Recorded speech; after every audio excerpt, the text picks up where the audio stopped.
This is a show where we talk about our favorite characters in media, so this may be full of spoilers throughout the entire episode. We apologize if that's not quite your thing, but we do hope that you enjoy anyway.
Hello.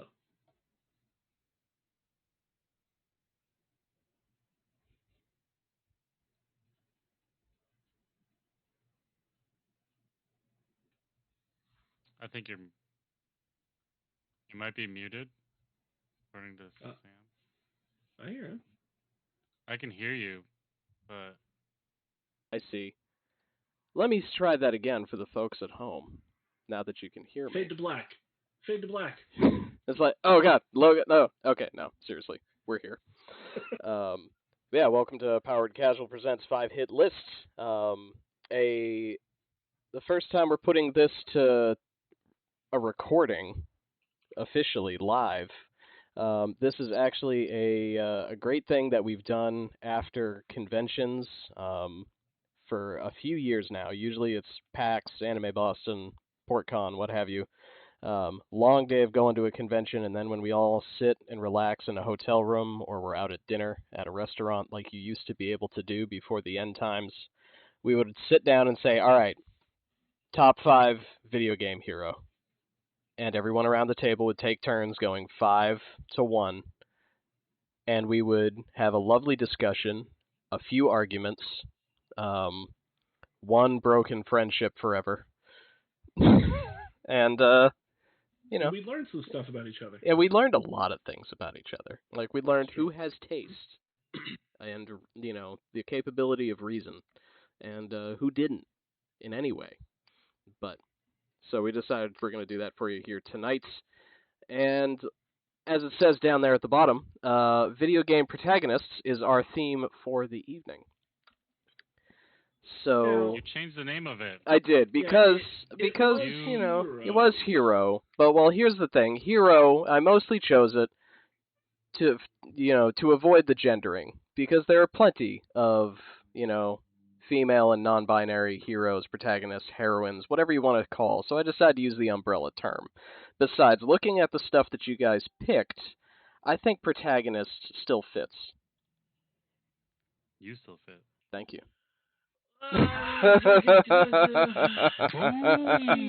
But with protagonist, my number 5 changes. I don't think the whole list changes. I don't think it does, because I still think that a protagonist, like, it's a square, rectangle, rectangle, square situation. A hero is certainly a protagonist, and a protagonist can be a hero.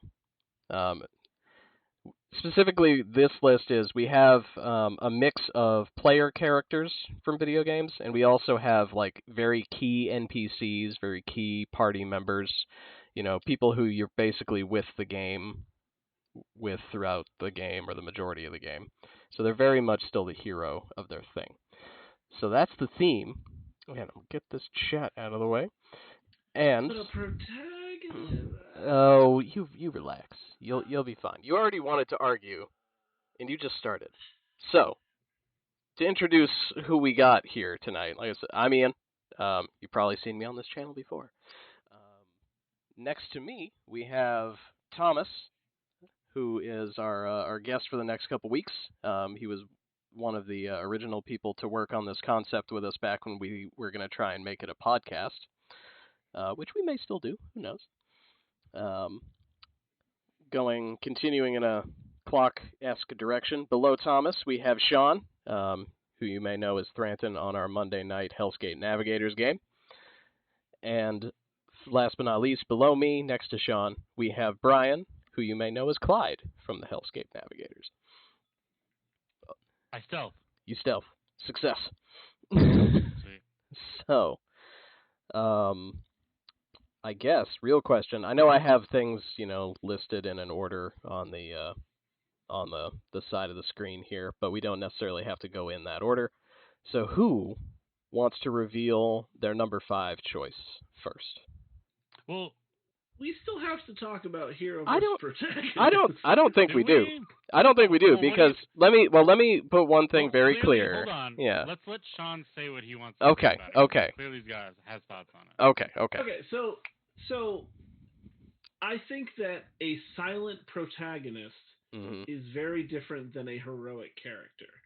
Now, okay, I will concede that we don't change the verbiage of the list, but I will say that I will add a third honorable mention that you don't have a picture for, and I will say the Vault Dweller from Fallout, because that is a protagonist. Yep. But is not a hero. And I don't understand why. Yeah, well, you can play it as a hero, you can play it as an antagonist, you can it could definitely be an anti-hero. I don't want to spoil anything, but I got a thing on that very specific issue. We'll talk about that later. Also, we can't change any lists because all the shit's already loaded. So right. The only difference that I can think of between a protagonist and a hero is the protagonist is the main person driving the story, the main character. While you can have a hero who's maybe not necessarily the protagonist. Picking certain NPCs might make it a little bit harder to make that argument. But yeah, and we had a big discussion about heroes that you play alongside. Yeah. And I don't want to spoil your list, but they're not protagonists. They can be though. But they're not. Okay. They can be. We decided we decided to go real broad on this first one. So I'll go read what we decided that we were going to keep heroes, and then we come on stream and it says protagonist. This is what I get for trying to be sensitive. I understand. Look, my list is solid, so I don't care. My list is great. My number 1 is the best. No one's gonna hate it. I can make an argument for either one on all of mine. So we're good. We're good. Okay. Let's do this. Who's doing number 5? Yeah, who's doing number 5? Who wants to start? I can start. Okay. All right. So, for my number 5, and spoiler alert, some of my favorite characters are from RPGs. My number 5 is. Oh, should we have a spoiler alert for like all these characters? Oh well, you guys probably didn't see it, but I did put a spoiler warning at the beginning of the stream. Like, good, because that's literally everything we're ever going to talk about on Thursday nights is going to be spoiler material. Literally everything. Yeah, true. So and F.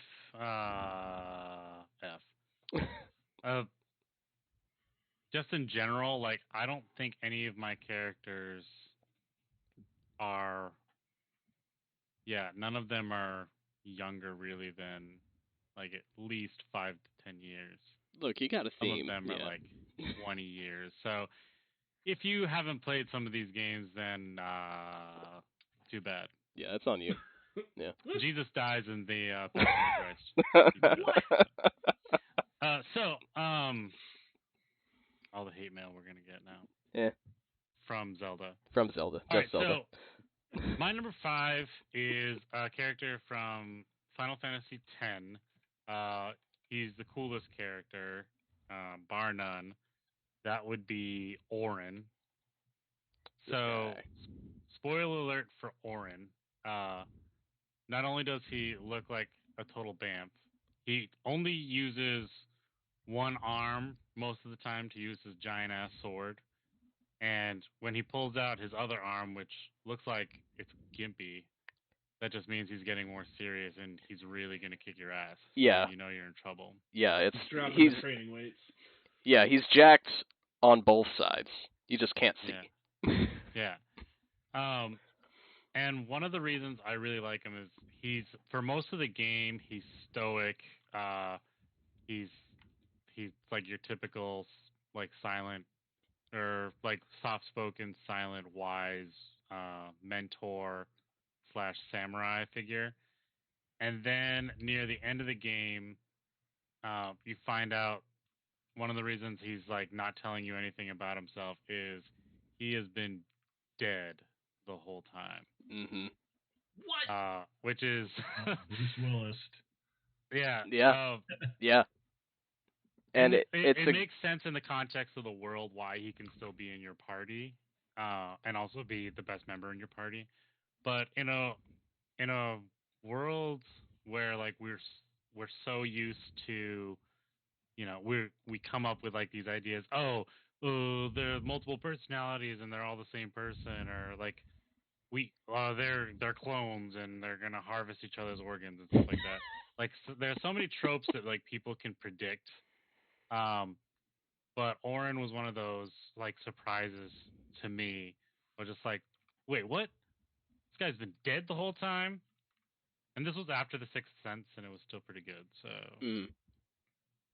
So that's Oren, my number 5. All right. So let's see. Let me get that up on the list so we actually remember. There we go. Because that's half of it. Like my biggest problem when we were doing these, and eventually people started taking notes, so we could all remember. Because we would sit there around the table and said, "Okay, wait, who likes Civilization 4? Was it you? Was it you?" So now we have the list over here. Yeah, no, I love Civ 4. Love every Civ. Did we put an image up on the screen for that? Yes, we did. We did. Oh, okay. I didn't see it. Yeah, Okay. it wasn't up forever because we wanted to see Brian talk. But it goes over Brian's face. Yeah, it goes over everybody. It just blocks us out completely. Yeah. Good. Yeah. So that's solid number 5. Oren, like I haven't played a lot of the Final Fantasy games, but 10 is the one that I've played the most. Yeah. Played the most he's times. Sick. Yeah. I'll go next if we want. Yeah, go ahead. My number 5 is also from Final Fantasy X, and it's Titus. Uh-huh. And Final Fantasy X is the only Final Fantasy game that I've actually played to completion. I've played a little bit of Final Fantasy 15. Is that the one with the guy just rocking around in the car? I think. Yeah. So I've played a little bit of that, but I didn't play it to the end.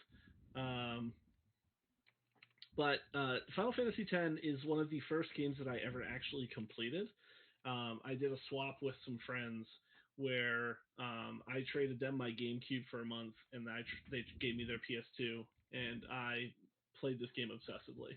And it was a ton of fun, and it's one of the only games that, like I said, I've ever actually played all the way through. And I remember my friend had put, a couple hundred hours into his character, so when I got to the end at like 80 hours, I just swapped over to his save file to beat the boss. He had like 270 hours. I was like, I don't need to do all that work. It's fine. No. But yeah, that would be my number 5, Titus. Yeah. I mean, going along with spoiler territory, again, this game is old. Yeah. I did this when I was in high school. This was 20 years old. Yeah. At least 19. Yeah. It's old. Like it was. Yeah, I remember. Yeah, I played it not long after it came out either. So yeah. Yeah, and when you find out like the whole time, like I think you actually find out before you find out Oren's secret. Like you do, yeah. Tidus is a dream being dreamed up by some things. The same thing that makes summons real is making him real. Yeah, somehow. He's being dreamt up by the collective consciousness of all of the dead of the world. Yeah, he's real because we believe he's real. Yeah. As Jack is saying, the Mary Sue of the Fates. Yeah, totally. Yeah. The Faith is just like, we're gonna dream up this dude. He's gonna save the world. We want to just finally drift off into the silent nothingness. Yeah. and just be dead instead of haunt this world as monsters. And despite the bad voice acting at times in the game, I definitely cried a lot at the end of Final Fantasy X. He gets better. Yeah, that was the other thing that I wanted to mention is that's like the first game that really brought emotion out in me and made me believe that video games could be an art form, as opposed to just like Doom and shooting stuff. Like I would play Doom as a kid, and Duke Nukem and Civs, and things that didn't really have a ton of story to them, but watching and playing through a story and having it have an emotional reaction was pretty cool. Yeah. So that's why it's memorable. All right, so whenever we do favorite video games, we can just all collectively skip Final Fantasy X, just put it on the list and move on. We know it's there. All right, Thomas, you do your number 5. Sure. My number 5 is, so breaking our rules a little bit because we talked about staying away from characters that are in other media. But in my defense, when I played this, I had not read any of the series. But my number 5 is the Big Bad Wolf from Telltale Games, The Wolf Among Us, who was, if you aren't familiar with the comic series, it ran for about 15 years. It was written by Bill Willingham, and it's a fantastic series about fables hiding out in modern New York. And the Big Bad Wolf, who's the villain in several different fables, ends up being the kind of having his own redemption arc that all happens before any of the story picks up. And the Wolf Among Us takes place before any of the comics are written, and so you get a really satisfying experience with him because he's we got this reputation where he's not particularly liked, but he's more accepted, and has to end up being the sheriff of, they call Fabletown. So all of his interactions with these other characters are complicated because they have stories from history from past fables, and or just his reputation as being a monster. And through the course of the game, it continues to, I mean, he looks just like a regular person through most of it, except he's a little hairier. But through the course of the game, you get little peeks and glimpses of his more feral nature until the very end when they reveal it, and the reveal is very, very cool. So that was my number 5, and it's going to stick out like a sore thumb from everything else on my list. But So do you not know that he's the Big Bad Wolf as you're playing through until the very end? No, that is known through the whole thing, but you don't get to see him for what he really is until the end. Oh, okay. Because it's a Big Bad Wolf. It's like reveal. It just looks like a hairy dude. Nice. All right. But if you haven't played it, highly recommend.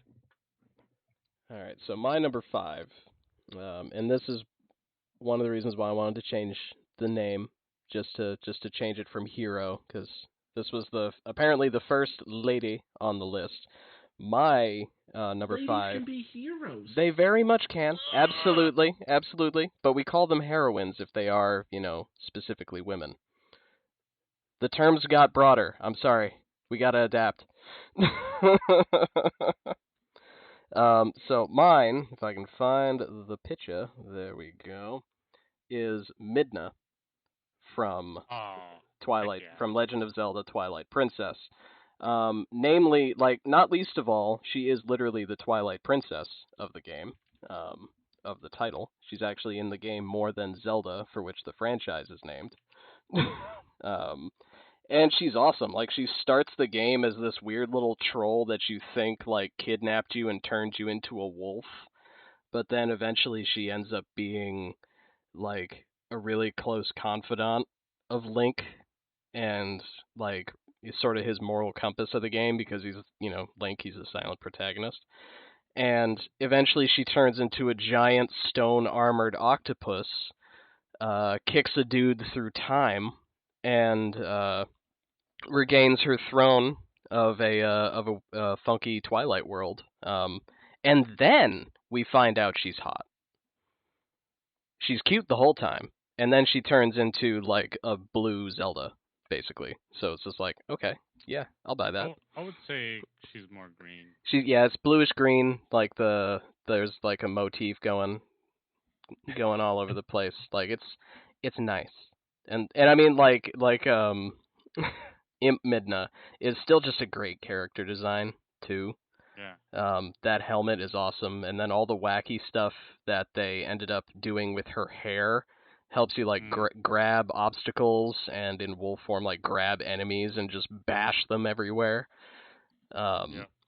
She's also really great in Hyrule Warriors, the first one, where she just rides on a spectral wolf link all the time and just beats stuff to death with her giant spectral hair hand. Like it's just baller. I like it when you do one of the finishing moves with her, and she just like her hair winds up in a big bald fist, and then like just like punches. uppercuts them into oblivion. Oh yeah, it's fantastic. Yeah. This is a great pick. Yep.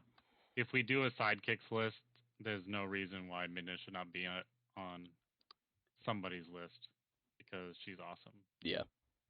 No, she's awesome. I like her better than any of the fairy sidekicks that have been in the franchise, and they did a lot of good stuff with some of the fairy sidekicks. They really did. Yeah.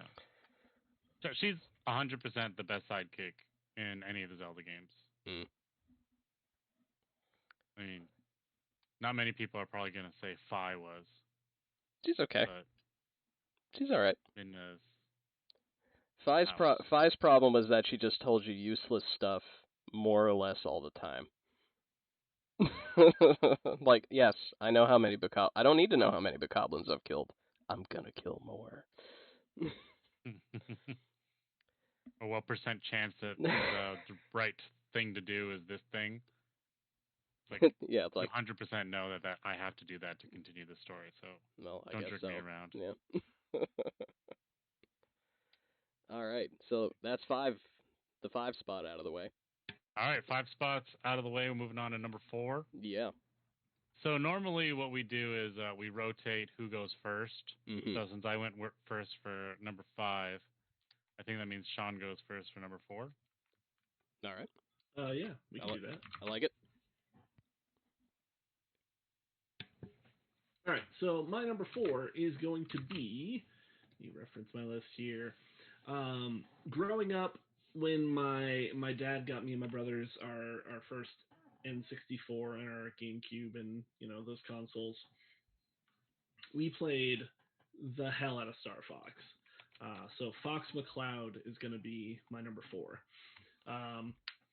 You don't get a lot of his personality throughout the games, and I haven't played a lot of the newer stuff, but it's always going to be something that brings back good memories. It's always going to have a soft spot in my heart, thinking back to playing through those same stupid levels over and over again, trying to find those secret exits.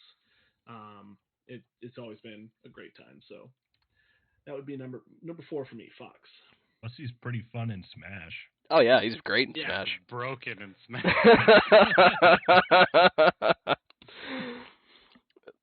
I always liked Falco. Well, he's blue, of course you do. You got me. You got a point. I really want there to be another Star Fox multiplayer game. Like, since Star Fox 64, I've been yearning for more stuff like that. There was only 2 flippin' multiplayer stages in that game, and me and my friends played that for hours in high school.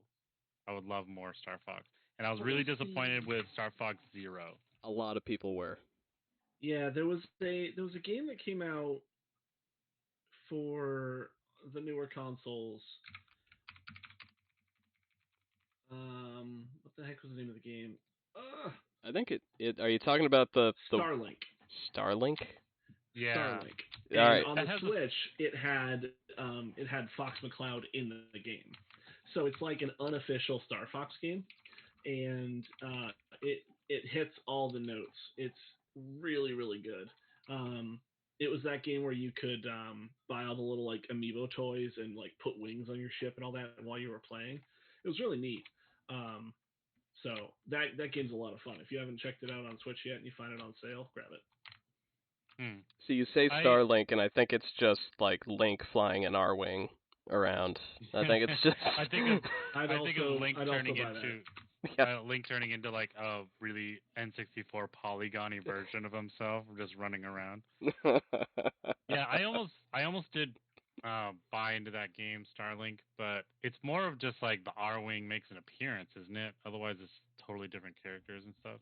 No, well, there are other characters, yes, but Star Fox and the others like Slippy and Peppy and Falco aren't in the game. In the Nintendo version. The Nintendo version is the best of the three. Starlink is a Wi-Fi router. Yeah, that's what I'm hearing. Okay. All right, so Thomas, your number 4 then. My number 4 is Lilith from Borderlands 2 specifically, because she doesn't really say anything in Borderlands 1, despite being a playable character. And I'm not even going to talk about Borderlands 3 because I'm just disappointed. But Borderlands 2, they did a great job from taking a character that literally had no dialogue in the first game and making her witty, making her badass, making you actually care. And she has an ongoing story with Roland, who's one of the other playable characters from the first game and becomes an NPC in the second, that is not shoved in your face. A lot of the time you only get a lot of the story behind that and the dialogue if you actually hang around after they give you missions, which is part of what makes it really convincing, is because it always feels like, oh yeah, there's other stuff going on in this world besides whatever the main story quest is. And then there's a really, really powerful emotional punch about 2/3 of the way through that game, that I don't feel like I need to spoil, but it involves that plot line. But yeah, so she ends up taking a character that has literally no dialogue and virtually no personality besides her player abilities in the first game and turning her into a really interesting, badass character that you actually care about in the second one. So I need to play more I really Borderlands. like that about. Yeah, I really like that about Borderlands 2, is taking the silent protagonists from the first game and making them a huge part of the story. Yeah. It's just fantastic writing. One of the best written games I've ever played, for sure. Yeah, I've played. Yeah, Zelda saying Lilith she would consider being a main protagonist in a game where she isn't even playable. Absolutely. Yeah. I think you could really make an argument for that, because she does end up driving a lot of the plot in that. For real. What were you gonna say, Ian? I've only played the Borderlands 1. I never beat it, but I played some of it, and I did start playing the pre-sequel because I got it for dirt cheap, used. And I didn't play that one long enough to understand why everyone hated it. But that being said, I didn't beat that one either. I think I put maybe like 15 hours into it and then put it down. I haven't picked it back up. Yeah, so. looking at the whole Borderlands like character roster, Lilith is by far the standout, like shoulders above anybody else. I mean, even in the first game, she was the only character that was remarkably interesting, because it was like, one guy's like, I got a bird, I got a turret. She's like, I slip through other dimensions and cause an elemental explosion when I come out the other side. I liked it. I think it's a bird. I liked that bird. None of them were bad, but my number 3, the bird from Borderlands 1. Bloodwing. But yeah, no, the bird had more personality than what was the dude's name? Mordecai? I don't even remember the character. Yeah. Okay. Yeah. I remembered the bird's name before his owner. That tells you something about the character. Yeah. All right. Oh man, Borderlands 2. Listen, any shout out there is good. All right. So my turn. My number 4. Going back to our original argument earlier, I didn't want to do this as just an honorable mention. So my number 4 is basically every silent protagonist ever. Because, like, I see it. I see it. See, my thing, yeah, Journey makes the list. Of course Journey makes the list. Because part of the problem with some of these characters is, like, some, like Link, for example, do have a personality. Like, you really, like, they, even though they don't speak, they have a personality, they have actions they take in the game outside of your control. But, you know, he's a hero, obviously, but there's not a whole lot else going on there. You're still basically filling his... He's basically a replacement for you. Same with Gordon Freeman. Like, same thing. One of my favorite characters ever, and easily the best part of the Half-Life series for me, is just what they managed to do with a guy who doesn't say a goddamn word the whole time. Barely even has any, like, ow, I'm hurt noises. Like, Link at least yells. Do that for you. Yeah, like, exactly.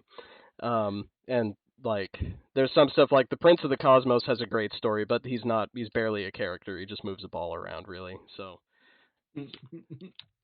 that's, and Journey Guy, though, my God. So yeah, but because, like, their characters basically end after the introduction of the game, their character development really doesn't go much further, any of them. That's why I kind of lumped all of the silent protagonists, silent heroes, into one entry. I think this is dumb. Well, of course you do. Because number one, it's a multiple pick for a single slot, which I'm know against. Yeah, I know you do. Yeah, I know you hate it. Also, I do think there's distinct differences between all these characters, even though they don't say anything. Some of them do appear in cutscenes and do stuff. Like Link in Skyward Sword definitely has character based on his actions and cutscenes and stuff like that. No, I get what you're saying. I'm against this pick. I definitely. I'm using a veto on this to get to the grand list for sure. See, part of my thing is, like, I play a lot of RPGs and things like, Fallout, all of the KOTOR games, all of the Elder Scrolls games, where you're your own character. Like, the character's you. Like, it's just you in a different skin. So obviously I couldn't pick any of those. But no, you're right. Like taking Link and the Prince of the Cosmos, two vastly different characters, even though they don't share a line of dialogue throughout their respective franchises. And that's why I think they should be separate slots. And that's fine, because they probably are. You don't get to play anymore tonight. See, Zelda brings up a good point. I did almost put this as an honorable mention, but there are so many of my favorite characters that don't say a goddamn word that they had to at least hit the numbered list. We may someday do a silent protagonist. Oh, then we can't, because all the silent protagonists are here now. Yeah, no, it's fine. I can veto it. I can spend a couple hours talking about the characters who do not have dialogue. I can do it. Maybe in a couple months we'll circle back. It'll be fresh. So, all right. So now all about this. And also it's like pandery. Like the best character in any video game is the player. It's like No. My number. You have to get your way there. No, my number one's different. But yeah, like. Yeah. So, no, I'm talking about, like, if you're watching something like a Watch Mojo video. Oh. Yeah. And they're like, and the number one greatest video game character of all time is you. That just makes me want to punch people. Oh yeah, no, that's lame, and that's why it's number 4. It's not number 1. But anyway, like show us. It's approaching that. Yeah, it is. It is. Bill Dangerous wants to know what makes a protagonist. Oh God, that we can't. I don't know. Like, I don't know. I mean, you could, for this alone, you could say actions speak louder than words. I don't know. The definition is the character that moves the plot along. Yeah. So. Yeah, I don't know that it necessarily is dialogue, but no. I think that if you are, and this sounds insane, if you're putting on someone else's skin and becoming that character, you are becoming the protagonist. Mm-hmm. If you are going alongside someone, you're going along with the hero. Mm-hmm. Jack is protesting, just arguing over this. Alrighty. You know, see, this is all completely just opinion. So. Yeah, it's all opinion, and you're we're happy to have you tell us we're wrong, and I'm happy for these guys to tell me that I'm wrong. It's totally fine. Look at the conversation we've gotten out of it. Yeah, shut up. All right. I have points to make on Freeman, but I'll get to that when I get to one of mine. So. Yeah. Oh, you don't say. If not anything else. See, they're just mad. I'm mad. Don't interrupt me. No. Go ahead. I'm going to say the main reason I don't like this is because it's multiple characters. Yeah. And in fact, technically an infinite number of characters for your fourth slot. Yeah. So what's your fourth slot? Show me up. Come on. Show me how it's done. So I picked a real character for my fourth slot. So nope, you didn't. Suck. My fourth slot is actually the namesake of my D&D character, and that is Shadow or Clyde from Final Fantasy VI. And I know, he's not even... he's technically an optional character in that game. But, he's a fucking ninja, so surprise there. It doesn't look like a character you'd like at all. No, not at all. No. Black and blue? Jeez. No, with a bunch of... like this character that has a dog. Blades and stuff. Yeah, no. Yeah, so he's kind of an optional character because if you don't save him in the first half, you can't use him in the second half. And his backstory you can only actually find if you save him and if you sleep in enough inns, because he'll dream his backstory to you. So you're saying you have to sleep around? You do have to sleep around. Yeah. Sleeping around brings the ninjas. Okay, I see. But and again, spoilers. I'm spoiling the hell out of everyone because I can't shut up about my characters. It's fine. What I really like about his backstory is he was just kind of a cowardly dude. He was just a typical thief, and then he and his partner, they do some kind of heist or robbery that goes wrong, and his friend is mortally wounded, and he asks Clyde at the time to finish him off, and Clyde can't do it, and he runs away, and he's kind of feels like his whole life he's been this coward who left his friend to suffer and die a miserable death. And that just kind of lingers his whole life, but he also has some pretty funny moments, his dog attacks in battle, which is kind of a surprise the first time it comes. But he also the dog doesn't like anyone, and he always says that the dog will rip your throat out. But then eventually you meet this little girl, and the little girl pets the dog and plays with the dog, and he's just okay, just a dog. Yeah. Yeah, Interceptor, which is also a great name for a dog. Yeah, it's true. So yeah, Shadow, a ninja, awesome. A lot of people will say Final Fantasy VI has better characters, but I don't care. Shadow's the best one. Okay. Valid, fair. Okay.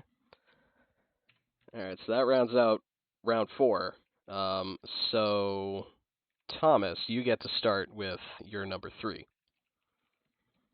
My number 3 is the king himself, Duke Nukem, specifically from Duke Nukem 3D. We're not going to talk about the last one. Yeah, that's fine. And I pick Duke Nukem as kind of an anti-pick because what I love so much about Duke Nukem is that I lose a lot of respect for games where they try to make the hero into something that they're not. When heroes are written poorly. And what I like about Duke Nukem, what I've always liked about Duke Nukem, is that they've never tried to pretend that Duke Nukem wasn't anything that he wasn't. Yeah. So yeah, it's very, very clear that that it's very clear what he is and who he is and what he's about. And he's a hero that honestly I don't think could survive nowadays, which is why I don't think they should make any more, and they shouldn't have made the last one. But yeah, and it doesn't. It's a hero that they wrote to not be taken seriously, which is why I love it. And they succeeded hard. Yeah, he's the number one parody of basically every action hero from the 90s and should not be taken seriously. So most of his lines that people know are like, that's actually from that movie and that's from that movie. So most of his own lines aren't even his. So that's my number 3. My anti-pick. If Mick was here, he would say his favorite line, which is always bet on the Duke. Always bet on Duke. Always bet on Duke. Yep. All right, so my number 3 is not a silent protagonist, so you can stop worrying right now. You already labeled them all, yeah. so No, see. Well, are you going to just do 2 in a row? Why not? I would. The other silent protagonist. I would, and you know it. All the verbal protagonists. All the protagonists who never shut up. Navi. No, we already did Titus, however you want to say it. Oh. Which I don't want to circle back too far, but one of the things that I do like about Titus as a character is that the voice acting is bad at the start, but it's all by the time you're done, it's like, oh, was it bad on purpose? Because he honestly gets better at talking by the end of the game. Like, no, I want to hear him say shit now. Anyway, I digress. My number 3. Yeah. My number 3, Commander Shepard. Specifically for me, FemShep, it doesn't really matter, FemShep, BroShep, but, yeah, definitely. Because,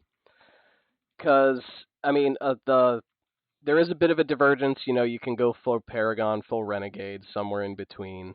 But by the end of the series, like, Shepard still is someone who, they may not punch them in the face, but they'll probably punch their friend in the face. They'll absolutely punch a reporter in the face, and I think that says a lot. That happens. It happens. Like, one of the things I like, though, that they did is if you somehow manage to hold off for 3 games worth of content, Al-Jelani actually gives you a really good Galaxy score in ME3 if you don't sock her once. Oh, see, I would have lost that then. Yep. I never did it. I had to read up on it, like, because there are some of those. It's bad journalism. It's really bad journalism. But yeah, Shepard. It felt so good to punch her in the face. Is just how do you spell Shepard? I always get it wrong because there's like 8 ways to spell Shepard. I think it's SHEPARD. Yeah. We'll go with that. And yeah, like, saves the galaxy their way. Like, pretty much depending on the game, the entire galaxy's against them except your crew and maybe a few friends on a space station here or there, and they save the galaxy every damn time. Yeah. All right. Now that I'm thinking of Mass Effect, I just want to gush of, like, the opening of Mass Effect 2 is one of the greatest openings in a video game of all time. Oh, in yeah. my opinion. Oh, I love a game where your character dies. Yeah. Like, right at the beginning. Right at the beginning. Yeah, you're like, it's chaotic and it's also, like, beautiful. Like, you're, like, in this ship that's exploding, and then you step out into zero grav, and you just look out through the hole in your hull, and you see, like, space and stars, and it's gorgeous. And the sound stops because you're in space. Yeah. It's just, like, beautiful, and then, like, you have to continue and be like, oh, I gotta save my friends, and like, oh yeah, you save Seth Green, and then you're spaced. Yeah. That's it. Mass Effect 2 is one of the greatest games. Oh yeah, Mass Effect 2 is great. I am honestly really looking forward to the remaster trilogy. Because it sounds like they're making a lot of great tweaks to the first one to make it more like the second 2. Maybe a little bit, maybe a little bit less inventory management sim to 2005. I feel like they'll spend a year just trying to fix the driving of the Mako. Yeah, they said they've addressed that as well. It sounds like the Mako's going to drive more like the Nomad from Andromeda, which I like. I like the Nomad in Andromeda. I just wish it had a gun. So you can, like, bump something and not be launched into the infinite chasm of space. Okay, all right, sorry. Real hero, the Mako from the Mass Effect trilogy. The Mako, all right. I think we can all agree Mako is going to be number 1 on the grand list. Yeah. Just completely defying physics. Yep. All right. So is it my number 3 then? Yes. Yep. All right, so my number 3, it's my last Final Fantasy character. I don't believe you. On this list. Oh wait, no, it's not. It's not. It's actually. Oh my not. God. Sorry. Spoiler. There's more Final Fantasy coming. And if you'd asked me when I was in high school, or maybe even like right out of high school, like this character probably would have been my number 1 favorite. And then like Advent Children and all the Final Fantasy VII like sequels and prequels and all the compilation of Final Fantasy VII and the overhypeness of this character kind of made me stop caring about them, and I was just like sick of him and I was done. It's Cloud from Final Fantasy VII. But then my sister let me borrow her PlayStation so I could play the remake last year, and I'm like back on board. Like, Cloud is awesome. He's so flawed. It takes a long time to get to know what the hell's going on with him, because clearly there's like something wrong with him throughout the game, even the original, because he seems to have these migraines where he just like his head he just like holds his head for a while. And it's because the whole time you realize he's going through an identity crisis. He's literally absorbed the memories of somebody else and thinks that he's that person. And he's cool. And he's got a giant sword that's just a slab of metal, and it still looks awesome. So yeah, Cloud. Very good. Get that on the list. There we go. Yeah. All right. Sean, round us out. Number 3. Number 3. So my number 3. So I talked about how Final Fantasy X was one of the first games I ever actually sat down and played all the way through. One of the most recent games that I actually sat down and played all the way through was Xenoblade Chronicles 2. And Nintendo did my boy wrong and didn't put him in Smash. But they put Pyra and Mithra, so that's okay. But my number 3 is Rex from Xenoblade Chronicles 2. With a slight honorable mention to Shulk, but I haven't actually played that game. I just play him a lot in Smash, so I like Shulk too. I do intend to pick the Xenoblade remaster up at some point, but I gotta play those games. Yeah, same. They're so. It's a little fiddly and it's a lot to get into, but I really, really enjoyed it once I sort of put my head down and actually did it, because I don't play games to completion that often. I play games like World of Warcraft or League of Legends or StarCraft where I'm playing short term things, not long campaigns. And yeah, Fallout 4 was one of the other games that I actually finished, but that's a rarity. So, but it's a ton of fun. It's so good when you get the combat system and you understand it. It all flows so well. And then the waifu simulator with all the husbandos and all that, it's great. Highly recommend. But anyway, so yeah, Rex is a fun protagonist. The voice acting is a little whack, but you grow to love it because they do a decent enough job with it. So it's a great story. I spent about 100 hours playing it, so definitely a good number 3. All right, nice. I gotta check out that series. Yeah, sure. Yeah. If I can get my copy back from Lukey, which I gave it to him before the pandemic, Come on, Lukey. All right. So I lead off round 2 now. Oh my god. Yes. So my number 2 is I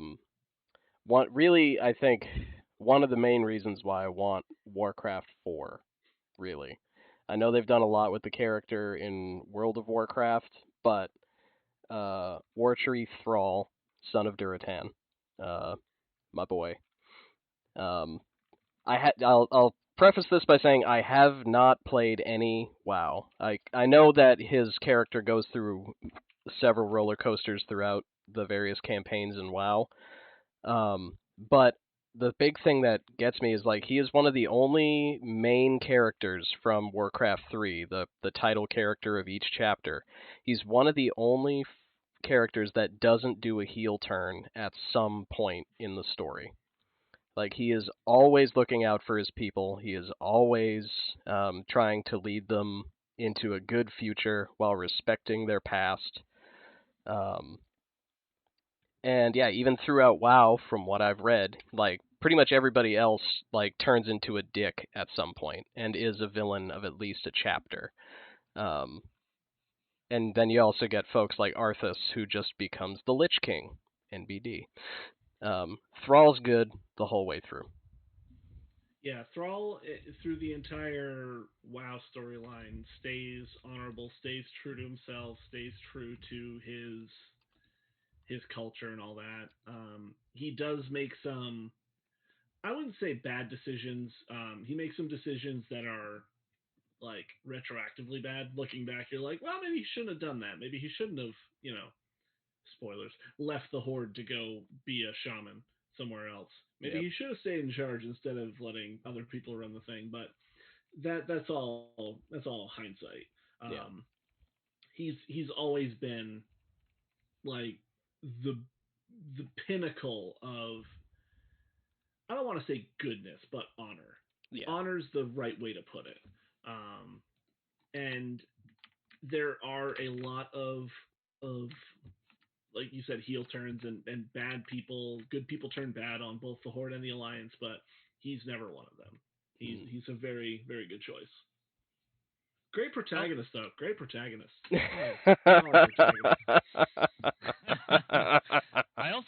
I think it breaks what up until I feel like Warcraft 3, orcs were always the bad guys ever since Token. Orcs have always been the what was I gonna say? I'm not gonna say stand up bad guys. Stand in. The stand in. But they're like they evil. are the general like bad guys in fantasy settings. Always, always, always. Yeah. And I think in Warcraft 3 they kind of broke that mold quite a bit. They kind of helped popularize, I think, the trope of the tribal or primitive culture, but also very honorable warriors. Yeah, they took the classic noble savage, like, which is historically a really bad take, and actually like made it something worth like looking at, and made it actually like not too bad. Yeah, and I think you could probably very arguably trace a lot of that to Wartree. Mm-hmm. Yeah, absolutely. Good choice. See, I got him in me. I got like one a session. You're coming back from your number 4. But you still got to earn this. All right. So then my number 2. Yeah.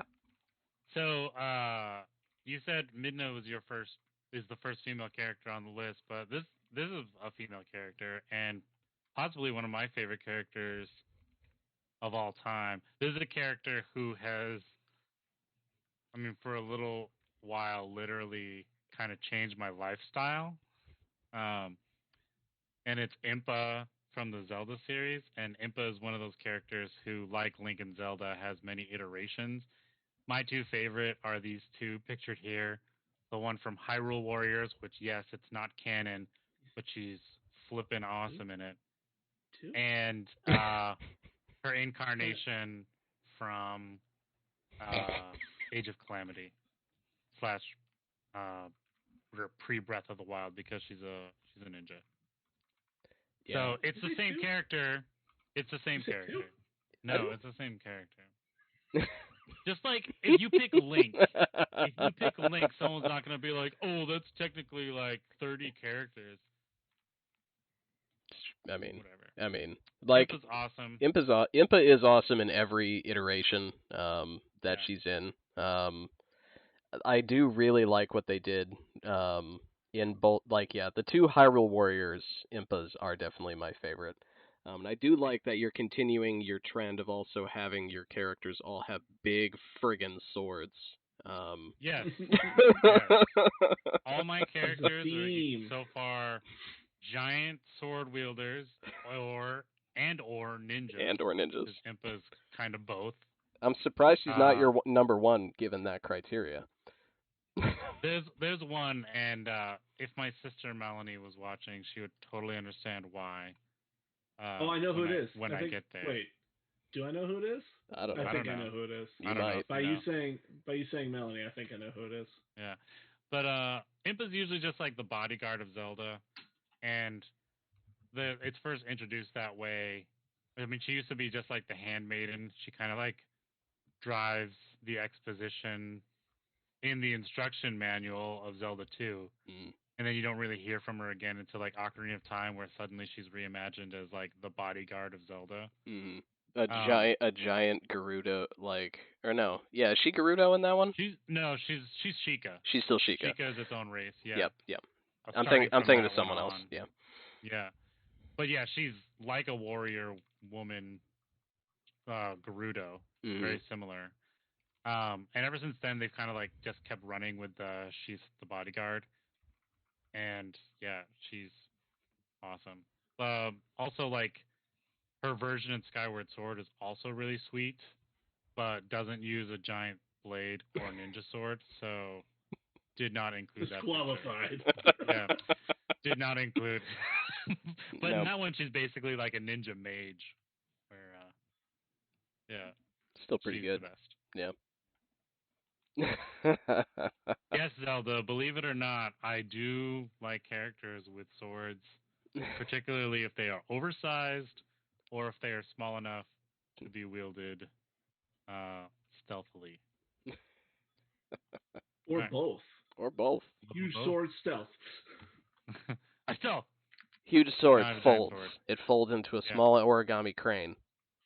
And then back out again. Breaks up into multiple swords, like Clouds in Advent Children. Yep. Yeah, that happens. What if ninja with giant sword? I think that's just your dream right there. Yeah. Anyway. All right, Sean. I can only get so erect. Holy. Okay, follow that up, sir. All right, this is my number 2. Yeah. Okay. It's a little boring, and I don't think that he's many people's favorites, but he does have a soft spot in many people's hearts, and it's Mario. I had a feeling. Yeah, that's fair. Mario we've spent a lot of, like, us in particular, have lived with him in our entire lives. Mm-hmm. Our entire lives. Mm-hmm. Ouija can be number 1, but he is a sidekick, and that's not what we're doing here at Zelda. He's got his own games. Mansion. Yeah. No, sidekick. Sidekick. What about Mario is missing? Bowser, main character. Yeah. But no, like, I get where you're going with this, because, yeah, like, Mario was one of the early characters that was like, no, this is the hero of the game. Like, yeah, this is the guy. This is the person. The guy, yeah. So you're canceled apparently in the chat because he didn't pick Luigi over Mario. I mean, I like Ouija better. I do. I kind of get where you're going. Too. I get where you're going, too, but Mario is more of a main character than Luigi is. So if you had to pick one of the two for the number 2 spot on the top 5 heroes list, which is what I did, okay, you gotta go Mario. Yeah. Okay. Mario. Okay. And I think like also being one of the most recognizable video game characters of all time worldwide. Yeah, that doesn't hurt. Yeah. So yeah, not a whole lot to say that people don't already know. It's Mario. He jumps around, does good stuff. I don't know. I think they're in danger of starting a hashtag in the chat. I think for Luigi. Yeah. I'm okay with it. Yeah, bring it on.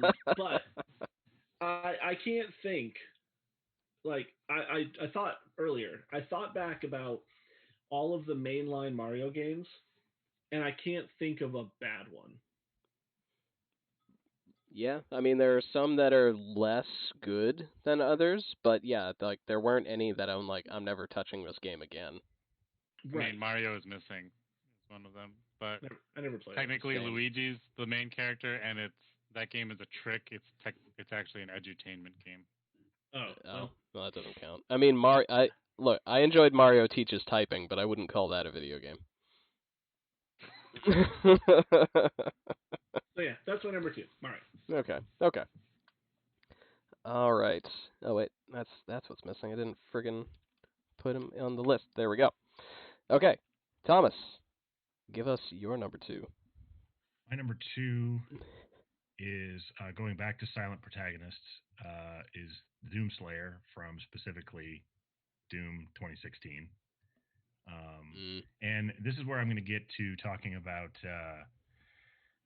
Gordon Freeman and why he was initially on my list, and then I thought about it. And as much as I absolutely love every Half-Life game to death, my issue with picking him as a protagonist is that there really isn't anything that he does specifically to define his character.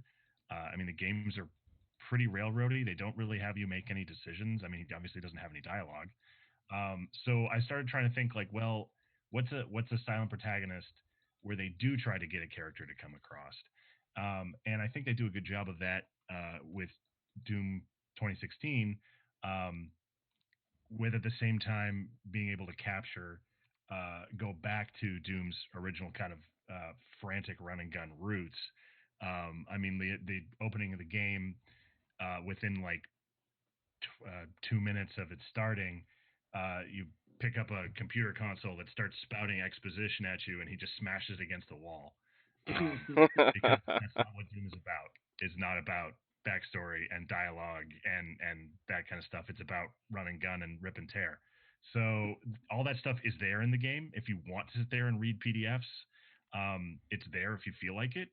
But one of the moments actually made me laugh out loud is there's a couple points where you're in hell, and there's little dialogue nodes you can interact with where this demon voice starts reading exposition to you, and you can just walk away from them, and the voice just fades out because you can just be like, nope, don't care, and you can just walk off. And that's the Doomslayer thing to do. There's a couple points in the game where the one guy who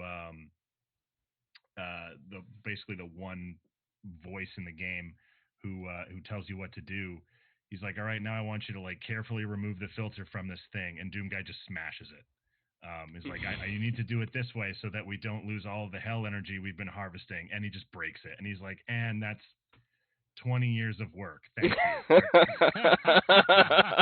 So all of this, every time they want him to be careful, every time they try to give him dialogue, it just goes back to really going back to Doom's roots, which is rip and tear, not talk and backstory. There are games that are good for that, but Doom is not that. And I think they did a good job of going back to that, especially having played Doom 3, where they tried to turn it into a survival horror. Yeah. And I do like that, yeah, you mentioned Gordon Freeman as the opposite of that. There are plenty of times where you can walk away from the exposition dialogue in Half-Life 2 and Half-Life, and it's funny that you do it, but it's not...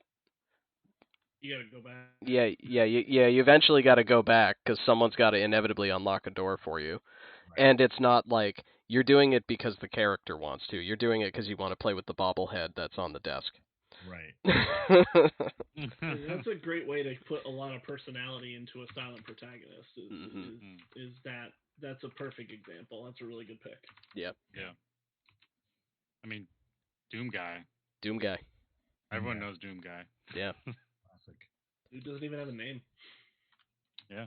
No. Yeah, like throughout the thing they've changed like I mean, it's said to be new characters now, but yeah, the Doom Slayer is as close to a name as he's been given in game, right? They do actually. I mean, if you feel like paying attention to it, there is a backstory. There is an overarching plot through Doom 2016. I assume it's in Doom Eternal 2. My PC can't run it, so I'll have to figure that out later. But they are building towards him actually being something and giving it something more than just like you appear in a space station full of demons with a shotgun. What do you do next? Which was literally original Doom. So that they do try to build something a little bit more than what was there, but all right. his name's probably Justin. It's probably Justin. Yeah, I'm going with Justin. I mean, Justin. Yeah, seems like a Doom Guy kind of name. Like Sergeant Justin. It definitely makes it even more entertaining when you do pick up the little bobblehead collectibles, and he'll like play with the arms. There's one where he even like fist bumps his own like bobblehead. It's got little posable arms, and he like pulls one up and fist bumps it. But that's more of a joke than actually. I think it adds character. I love yeah. that. Oh yeah. Absolutely. Yeah, this is a guy who's been running around like slaying demons with his fists on occasion, and he's just like, yeah. Literally fighting his way through hell alone. Yeah. Let him play with a toy. Yeah. Make him human. That's my number 2. Awesome. Sweet. All right. So we are going to take a brief pause, take a little break before we move into our honorable mention round, before finally wrapping up with number 1. Jekka got her top 5 in the list, and that's a good list. That's a real good list. We'll see how close it comes to our final picks as we get there. But we'll take a quick break. Be back in just a couple minutes, and we will see who actually wins this thing. Because obviously it's a game. So everything's a game. The game of games. The game of games. Yeah, we'll be right back.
Hello, and welcome back. I heard esports arms in the chat, so Esports. here we are. You don't even have to like redeem any channel points for it. It's happening. There it is. Yeah, you literally can't. So. Yeah, Oh. you know. I just got my COVID shot, so that was a world of pain. Yeah, Oh, it's a thing. The second one's worse. Yeah. That's what I hear. That's what Great. I confirmed that with the nurse that I was talking to. Like, I'm like, all right, so the first one I hear is not so bad. All the side effects are after the second one. He's like, yeah. Yeah, if you're gonna get side effects, it'll be after the second one. I'm like, okay. Mm-hmm. Perfect. But happy to do it. Mm-hmm. Gonna do it. In any case, back to the Vigi games. So we've wrapped up rounds 5 through 2, and now we're gonna go on into our honorable mention phase. These are the ones that like they just didn't quite fit the list, but they still had to have a spot on the stream, a spot in the discussion. We've always done honorable mentions ever since we started doing this. So we'll kick that off with Brian. Who's your HM? So we briefly asked each other how many we had, and I kind of went overboard, I guess. I didn't even really count before. I have 8 honorable mentions. I'm just going to list them off. So this is where another Final Fantasy character pops up, but that's Tifa from Final Fantasy VII. I also have Garrus, Thane, and Tali from Mass Effect. I didn't put Garrus and Thane in there, but Tali's in that picture. I put Virgil from Devil May Cry, but I realized he's also kind of not a protagonist or hero. He's playable in one of the Devil May Cry games, but he's definitely the villain in like all the games he has. But so that's why I put him in honorable mention.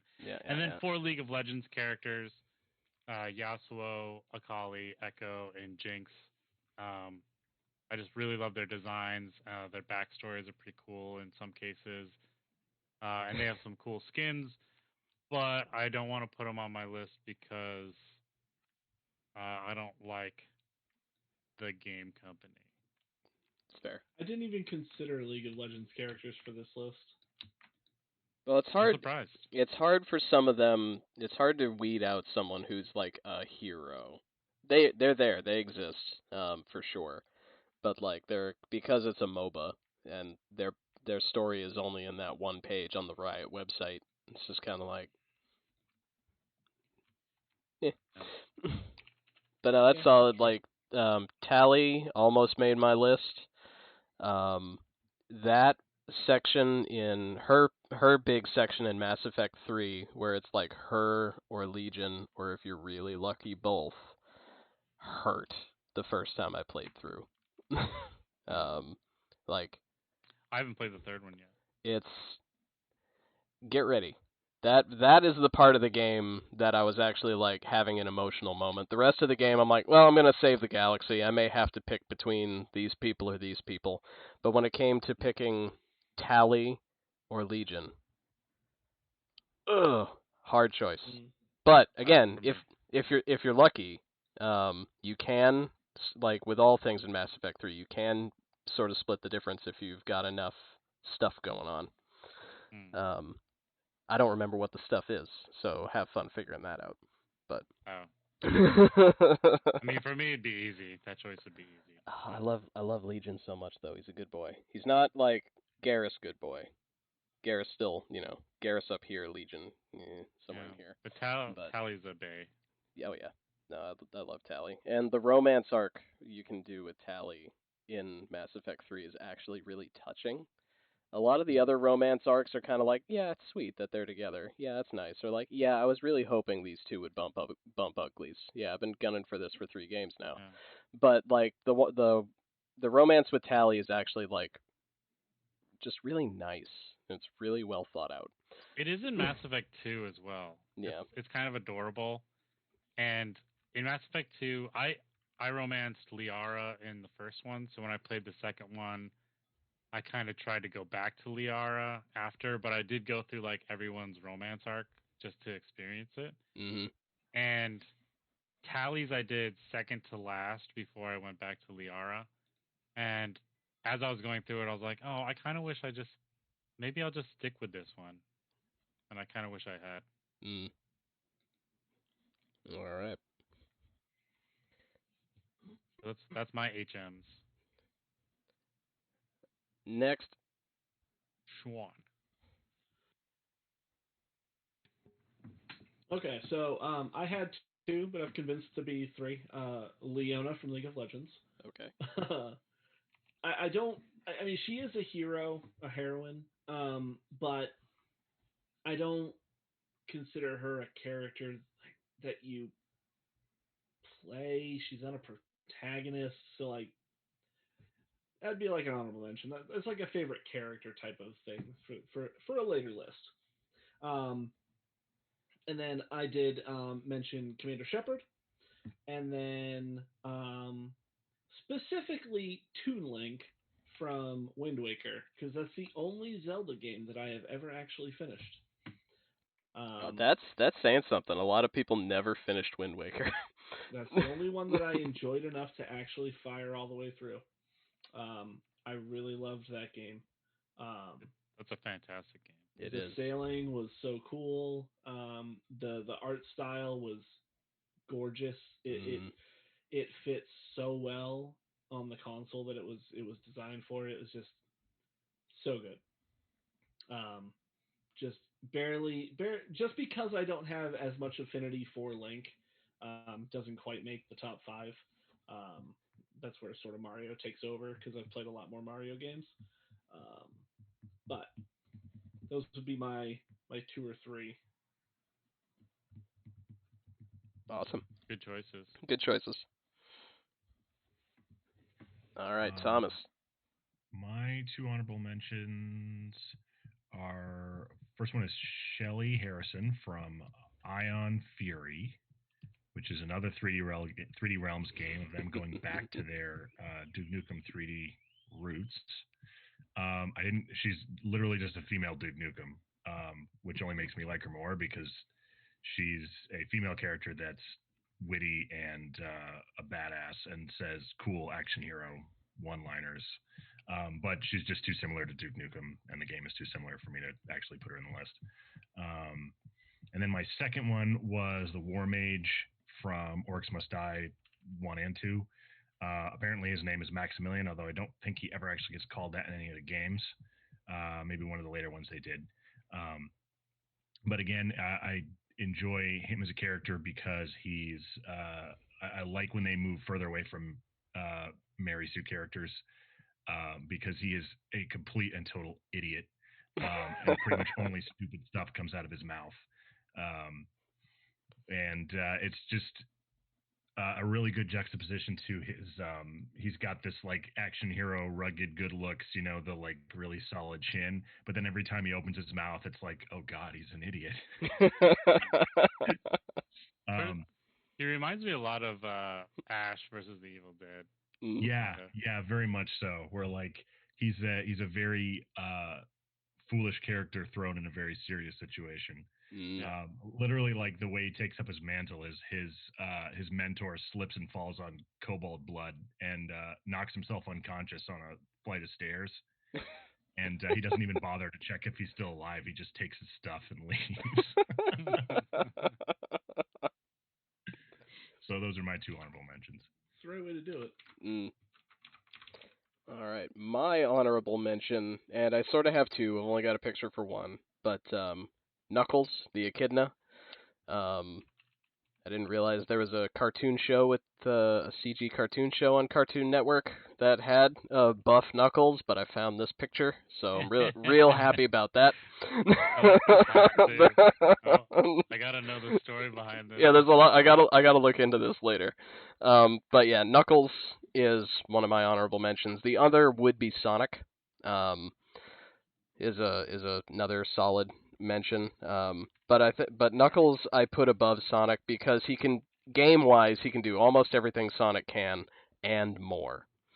And for me, playing Sonic and Knuckles was the first time that I realized that like a level of a video game could be different depending on who you played as. Because Sonic has a route, and Knuckles can also go that route, or he can glide and climb and punch his way through a bunch of stuff that Sonic could never do. Yeah. I like Knuckles better than Sonic, too. Yeah. The catch that sort of keeps him from the hero list is that he is an antagonist, even a secondary antagonist in a lot of things. Like, he's usually opposed to Sonic for at least half of the movie or video game that he's in, and then eventually is a good guy. He comes around basically every time. So that's what still keeps him heroic for me. But yeah, he is my big honorable mention. Sweet. And now that takes us to our number one. This is it, yeah.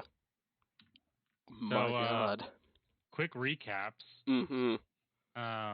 So we have Shepard on there a couple of times, as well as appearances from Garrus, Thane, and Tali from Mass Effect.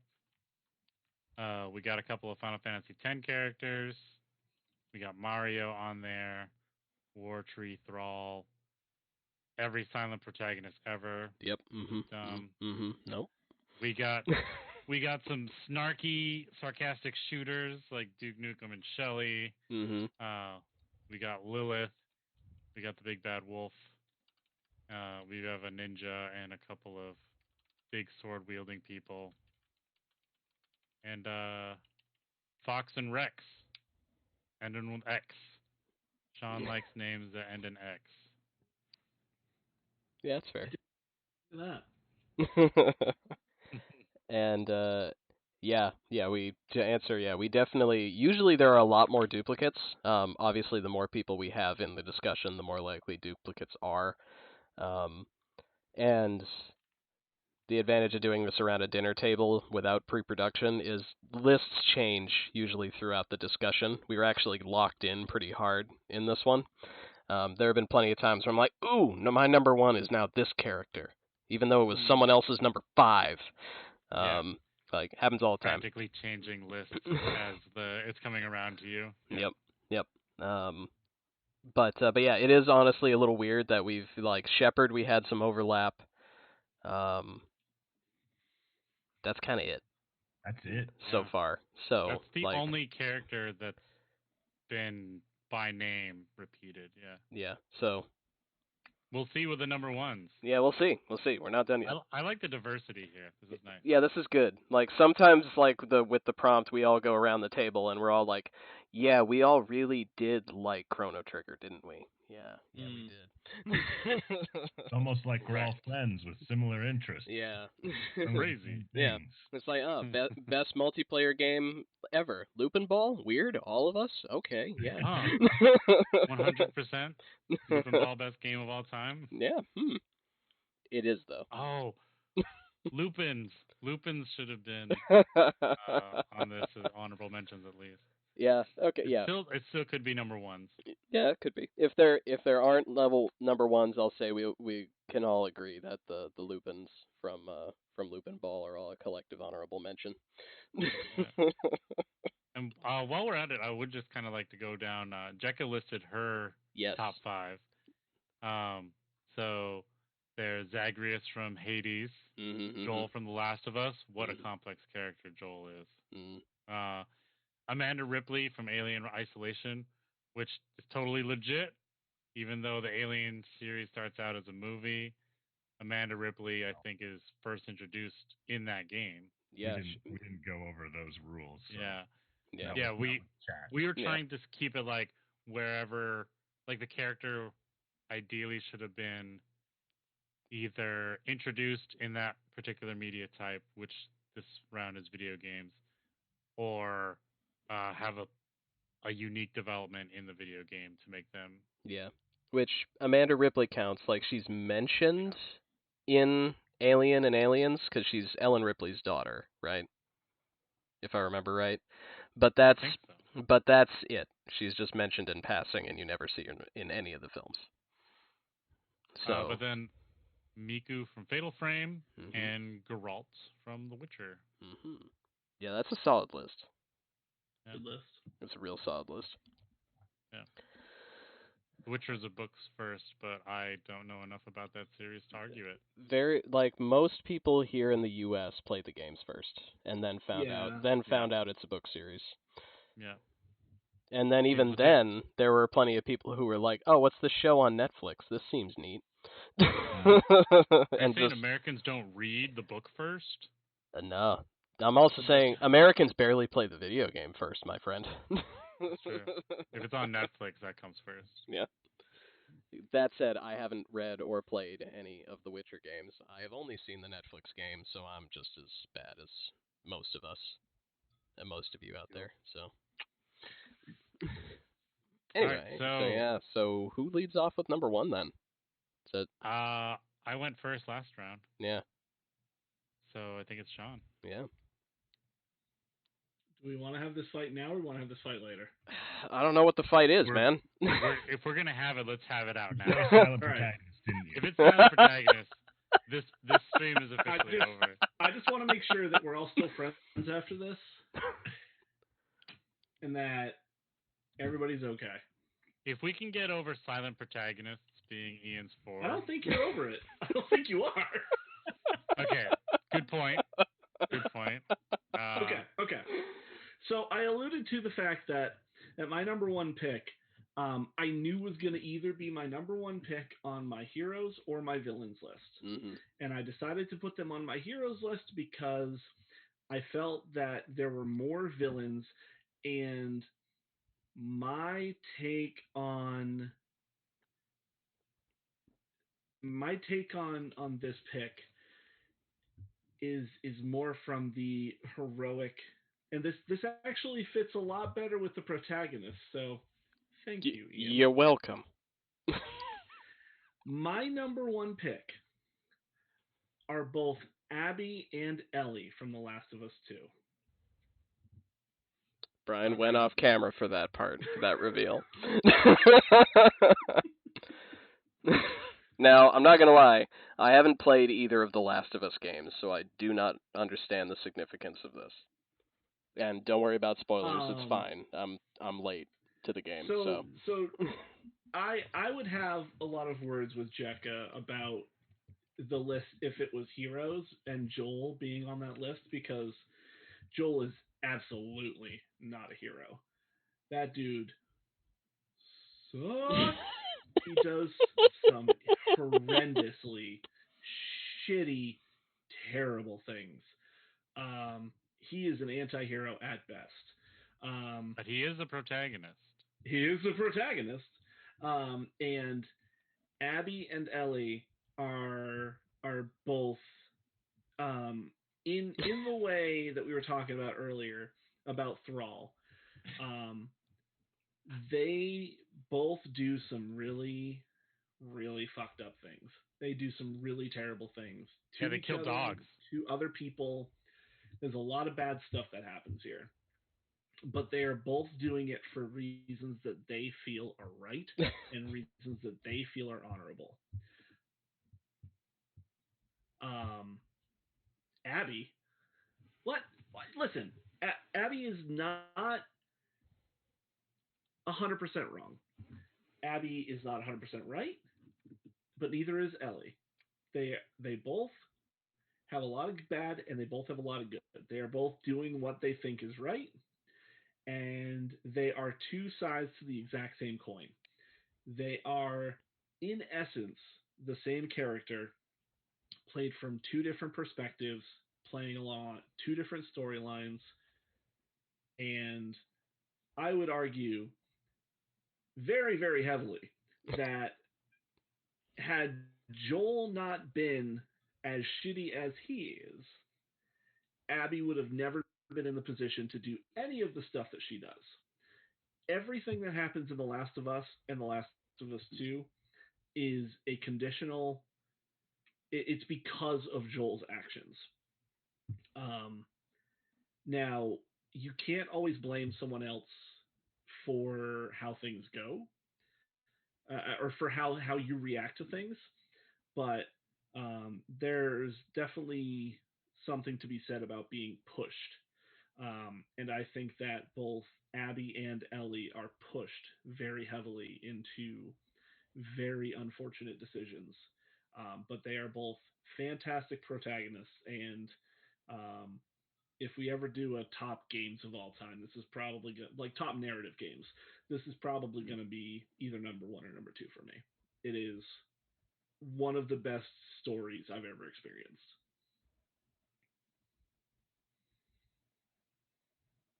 Okay. You picked two people for your number one. Yeah, well, he borrowed a little bit from, I guess, the 8 that he was allowed for his honorable mentions. So. Yeah. That's why they're an honorable mentions and not on my list. I love it. Sorry, Final Fantasy guy. Don't worry about it. Hey, does I grew your up list with a certain consist franchise of games. Does your list consist of more than 2 game franchises? Yeah. Does 3. Is it 3? But don't ask me if it's different game companies and developers, because that would be 2. Anyway, well, guess what? It's my turn. Yeah, it is. My number one is Alex Vance from the Half-Life series. And at first, changing it from heroes to protagonists, it's hard to make the argument that she's a protagonist because she is very much a supporting character in the Half-Life 2 and the episodes. But then she got her own game, which I totally forgot about until about 30 seconds ago. Haven't played it. Don't have a VR setup. Someday I will, I'm sure. But I think definitely one of my favorite heroes of all time. A really, really bold choice for 2004. Valve has proved that they're willing to push boundaries quite a bit to have a mixed race female character that was so strong and really the one that drives a lot of the plot. It's certainly most of the dialogue because Gordon Freeman doesn't talk. And there's so many great scenes with her being both a strong character, somewhere she's really vulnerable. So they really are able to take so many different emotions with her and make it all believable and build a really, really living, breathing character. They also did a great job of her not being annoying. I remember one of the decisions I was so happy about was listening to their commentary on episode 1, and they were like, we were going to have her constantly be like, we need to get going. And then they said, playtesters hated that, so we took it out. And it's like, even something like that can take a character that was built so well and make you hate them. So, definitely, I think one of the best characters hey, listen, exactly. Yep. One of the best characters put together of all time. So. Yeah, I'd agree with that. She very much... I would still call her a protagonist because without Alex Vance, Half-Life 2 really doesn't happen. That's true. I think that's definitely a very fair point. Yeah. I haven't played the Half-Life games, but from what I know of them, Alex seems to be one of those strong cases of sidekick character who is cooler than the main character. Yeah. I think you can say that. Yeah, because Gordon Freeman's awesome, but compare a character who doesn't talk to Alex Vance. It's kind of a no-brainer. There's a reason why Gordon hasn't been number 1 on any of these lists so far, but he's been mentioned very consistently. All right, there's still time. You got this. I said so far, and it is my turn. Yeah. Tell me you picked 2. My number 1. No, I picked 1. Oh, good.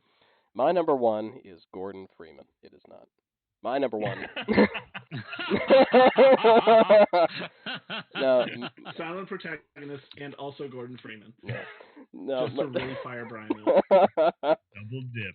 No, my number 1 is Zagreus from Hades.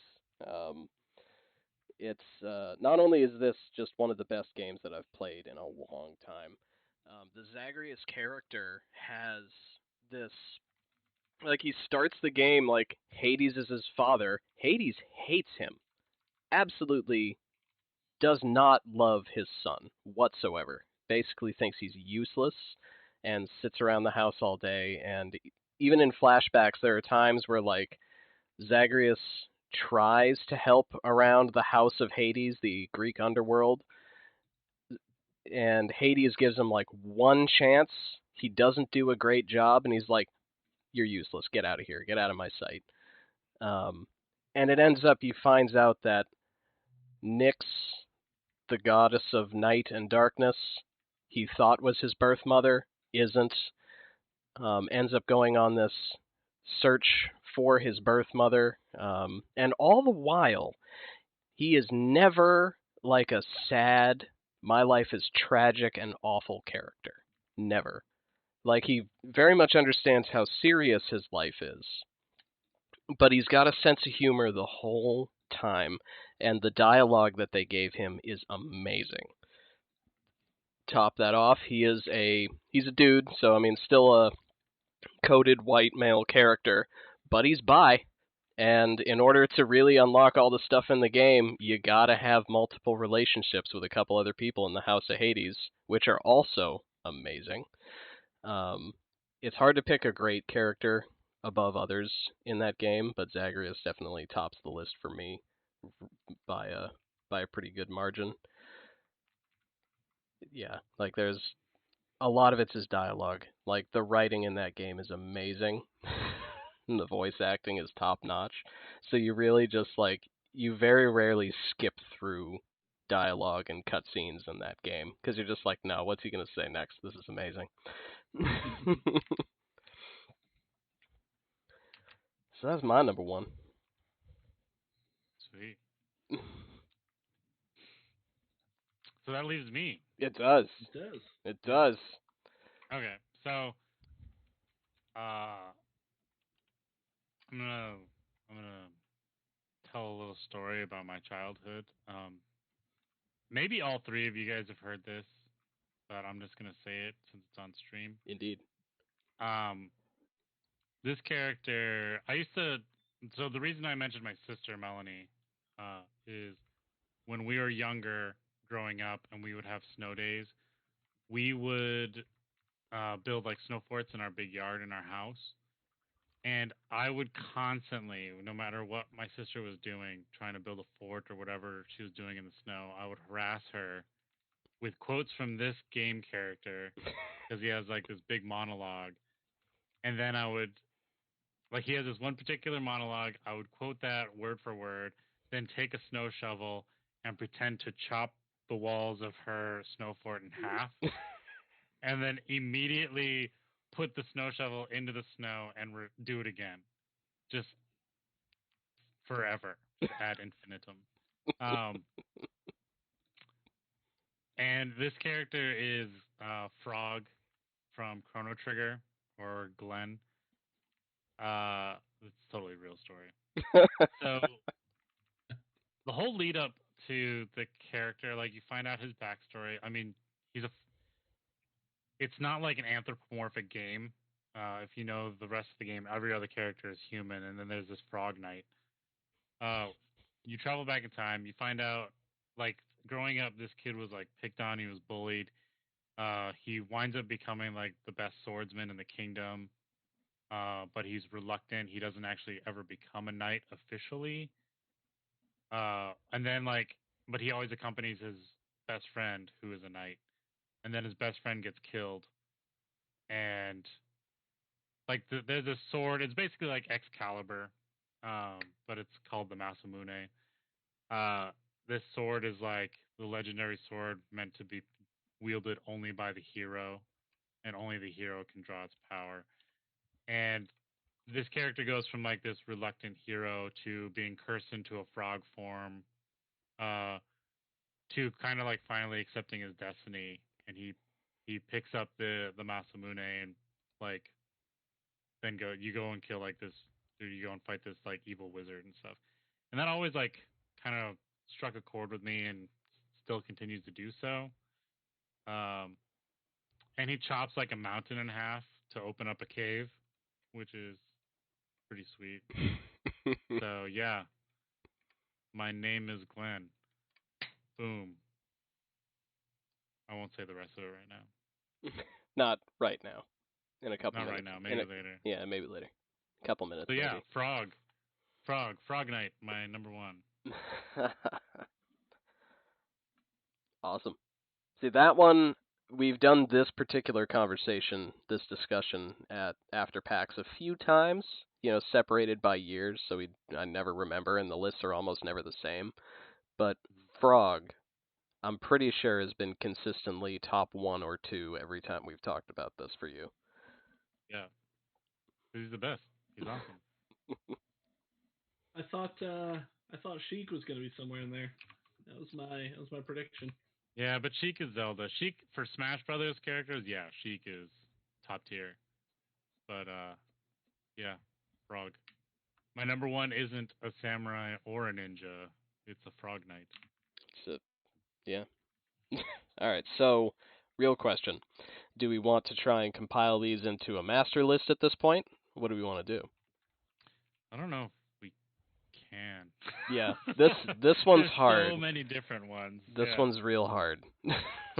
We kind of cover a lot of different gaming bases. I don't know if we can come up with a grand list. And I think we could come up with a close to approximation, because we could say, like, Final Fantasy protagonists, and we could say, we can Mass just get Brian's list out of the way right now. What? You mean it's the grand list? That's what you mean, right? No. Yeah. No, I think that's what you were saying. No. Well, I mean, I'm definitely vetoing the silent protagonists. Why? You haven't brought this up once. Abby and Ellie made it, baby. Yeah, I mean, you only get one veto, sucker. How could we possibly agree on a number 1 from all these characters on this list? I don't think so. Like, yeah, these come from 4 very different angles, and yeah, weirdly, we don't have any, like, there's very little intersection in these lists. Yeah. Because even if you just to a crossover is mine and Brian's number 5s with Titus and Oren. Yeah. That's the closest we have. Yeah. Or aside from Shepard being on someone's list and then it being an honorable mention on another list. Yeah. There's virtually no crossover. Yeah. Yeah, we've got shooters, we've got RPGs, we've got roguelites, platformers, a rogue dungeon crawler. Yeah. We've got protagonists and heroes. It's great. Yeah, I don't know if we can.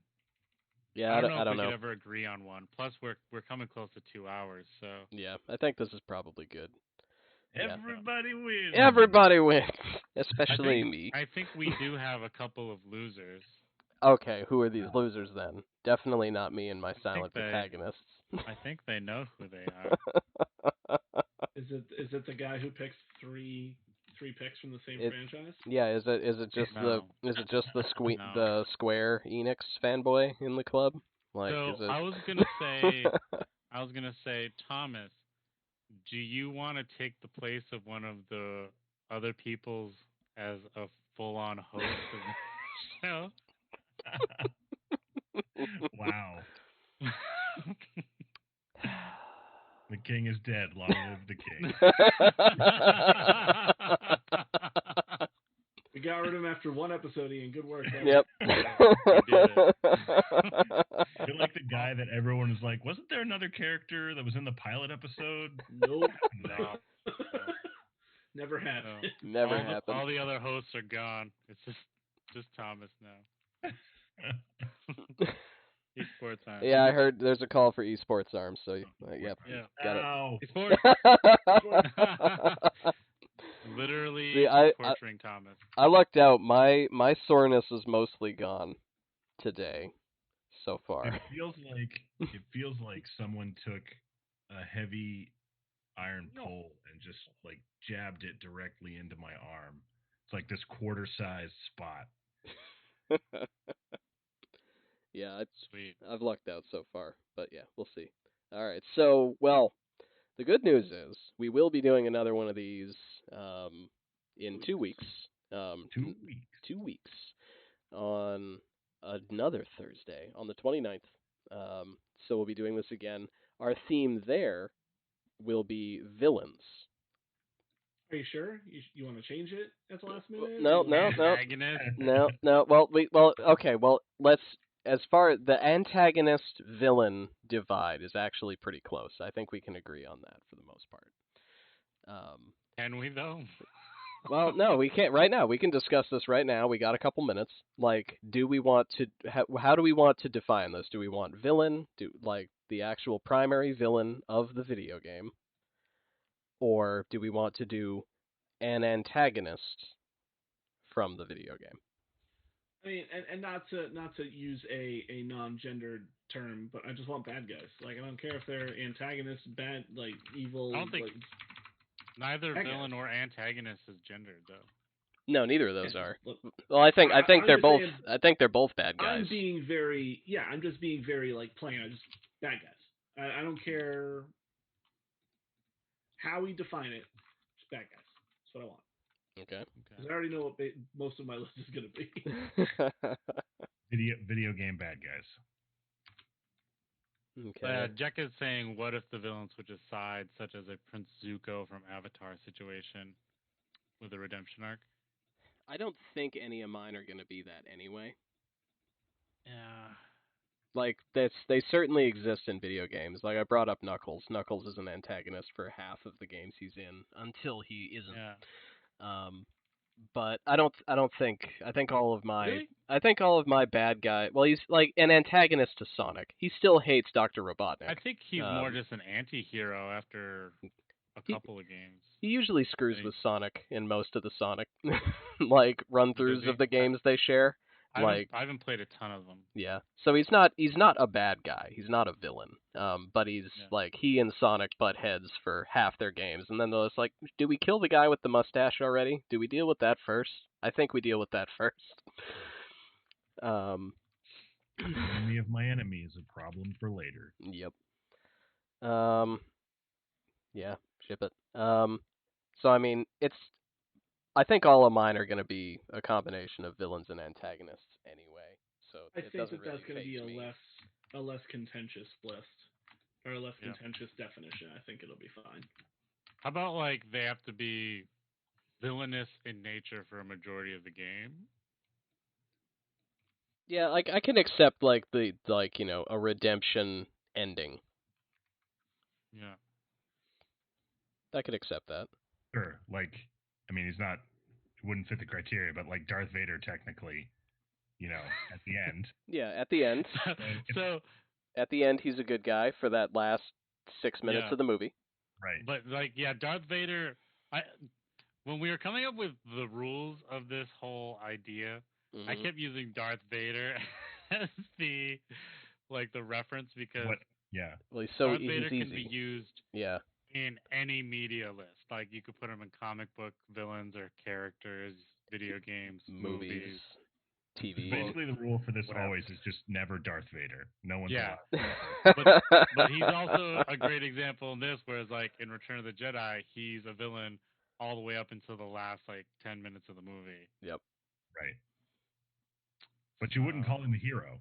No. You wouldn't put him on your hero list. I would not. Yeah. I wouldn't put Anakin Skywalker on my heroes list. I just wouldn't put him on any list. Yeah. But yeah, so okay, I think I would on the list of most dropped ball characters ever in this game. The prequel trilogy Anakin. Yeah. Okay, that's fair. That's fair. Yeah. All right. So yeah, so we'll do villains. We'll discuss some more of the minutia off stream, but yeah, next 2 weeks it'll be villains, video game villains specifically. And it'll be a great time. There will probably be more crossover on that list, I'm guessing, but I have no idea. Nope, too many video games. And for me, villains are easier. Just thinking about it, because they usually get... Yeah, it's already forming in my head. Yeah, they usually get more exposition, especially in the case of a silent protagonist. I'm just going to use the example right now. It may show up on a list, it may not, but Ganon, he always gets exposition all over the place. Link gets a sword, and then you play the game. Well, after the 80s, he always gets exposition. Oh yeah, no, in the earlier games, he's like Bowser. He's bad, go fight him. In all the 80s games, everything's like, there's the bad guy. They want power. They're evil. Kill it. Well, and that was a nice time where you didn't have to make the villain a tragic or believable or sympathetic character. You're just like, we need a villain. He's a dragon. He kidnapped a princess. Let's go. Is he a dragon though? I thought he was a turtle. He's whatever. Who cares? Stomp on him. He's a bit of both. Jump on him. Jump on an an axe. Jump on an axe. That'll kill him. Yeah. All right. But yeah. So 2 weeks from now, we will be back. Thank everybody for watching. Thank chat for chiming in so much, especially Jekka and Zelda. Like, you guys are awesome. Thank you. I will work on those channel rewards. Like, haven't needed them before, to be honest. Now we do. So we'll have fun with that. Obviously, I want to thank Thomas, Sean, and Brian for hopping on stream with us and getting this ball rolling. And you will see the 4 of us in 2 weeks. So until then, hope everybody has a good night and has a good time. Night, everybody. Esports. I can't hit the buttons if I'm doing esports.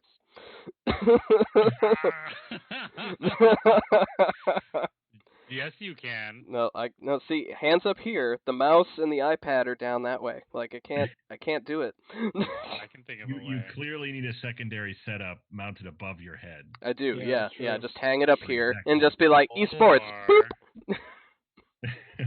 No, see, Twitch has some very serious rules about that, and I do want to confirm I am wearing pants. Camera. Pants are happening. There's a belt and everything. Okay, goodbye. All right, Everybody. goodbye.